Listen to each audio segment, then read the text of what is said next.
Ang isa sa pinakamahirap na parte ng buhay ng isang tao ay maranasan ang buhay na kung saan ay wala kang malapitan sa panahon ng iyong kagipitan.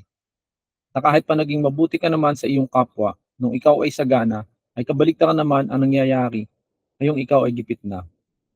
Wala kang mahiraman at wala kang malapitan at walang gustong tumulong sa iyo at para bang lalo ka pa nilang niyayapakan. Pero higit na mas nakakalungkot ay sa parte ng isang magulang na nakikita ang maraming pagkukulang niya sa kanyang mga anak.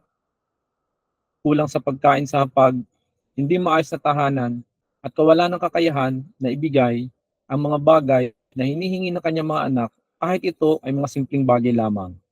Higit pa riyan ay pag naiisip mo na ang buhay sa hinaharap.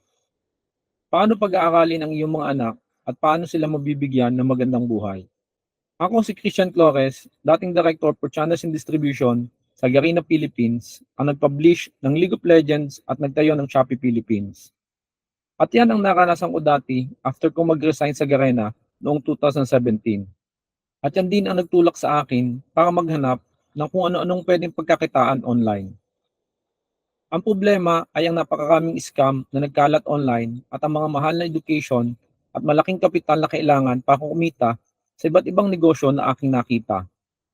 Dagdag pa riyan ay ang oras na kakailanganin bago matuto at kumita na para bang hindi sapat dahil sa mga urgent na pangailangan ng aking pamilya. Until I discover about forex trading at kung paano makakapag-trade ng malaking kapital gamit ang pera ng mga prop firm na handang tumulong sa atin at magbigay ng up to 90% profit share. At yan ang solusyon na ituturo ko sa iyo sa free training video na ito. Kaya siguraduhin mo na panoorin ang video na ito hanggang sa dulo.